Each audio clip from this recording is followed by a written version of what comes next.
Learning और philosophy you decide #2 में आप सभी का स्वागत है।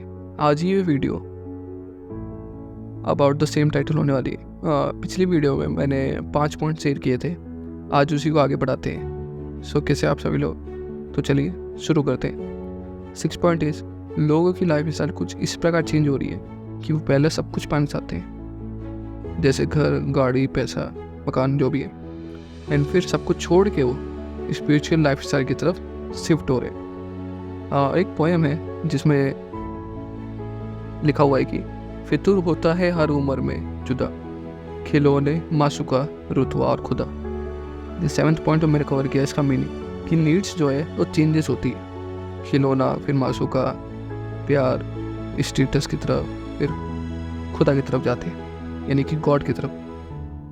पहले साइकोलॉजिकल नीड्स होती है like sleep, hunger, then safety की नीड देखते हैं, देन लोगों को प्यार चाहिए होता है, किससे? पेरेंट्स से, फैमिली से, रिलेशनशिप में से। दे वांट रुतवा। उसके बाद स्टेटस, उसे स्टेटस भी कह सकते हैं। आफ्टर ऑल दिस वो सोचते हैं कि वो क्यों पैदा हुए, मतलब खाली टाइम रहता है, सब कुछ पा चुके हैं, तो ये सब सोचते हैं। फिर वो सोचते हैं कि जो सोसाइटी ने उनको इतना सब कुछ दिया है, तो बैक उनको सोसाइटी की तरफ कुछ कंट्रीब्यूट करना चाहिए, डेवलपमेंट की तरफ उनकी, तो वो चीज़ें करते हो। And the 8th point is कि stages of reality. There are 3 stages of reality. जैसे कि पहला स्टेज है जब हम नींद में रहते हैं, समझा जाता है जब तक हम नींद में होते हैं तब तक सब कुछ रियल लगता है अपने दिमाग को। जैसे ही हम कॉन्शियस से जाग जाते हैं तो पता चलता है कि वो रियलिटी नहीं थी, वो सब सपना था। और हम जाग रहे हैं तो उसको हम सेकेंड स्टेज कहते हैं, कि जो लाइफ अभी जी रहे हैं वो शायद ये भी रियल ना हो, ये भी सपना ही हो।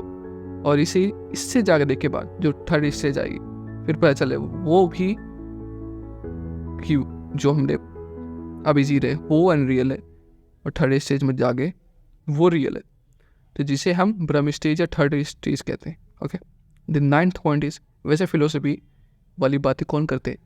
ज़्यादातर लोग जिनका पेट भरा होता है, ऐसा बोला जाता है। इसका मतलब है कि पेट भरा है तो उनके पास काम करने के लिए ज़्यादा कुछ है नहीं, और उनके पास टाइम है सोचने के लिए। फिलोसफी को हिंदी में वैसे दर्शन कहते हैं। And the 10th point is, ये दर्शन शब्द आए कहाँ से? ये दृश्य से आए, जिसका मतलब होता है पर्सपेक्टिव या फिर नज़रिया। और एक शब्द होता है ज्ञान चक्षु। उसका मतलब होता है, जब हम उस वर्ड का यूज़ कब करते हैं, जब लोगों को ऐसा लगता है कि कुछ डीप बात है उन्हें समझ लियो या फिर जान लियो, जो वो पहले नहीं देख पा रहे थे, वो चीज़ें उन्हें दिखने लग गई। जिसे हम इंग्लिश में कहते हैं रीडिंग बिटवीन द लाइन्स, जिसका मतलब होता है कि लाइन्स के बीच में ही मतलब निकाल लेना। एट लास्ट विजडम पीपल कहते हैं कि बहुत कम लोग जानते हैं कि हम बहुत कम जानते हैं इन एवरी फील्ड, और मैं उनमें से एक हूँ। और जानना यही है कि मैं नहीं जानता हूँ। ओके, सो इसी के साथ ये वीडियो एंड करते हैं। I hope you like it. Thank you for listening the audio. I am signing off.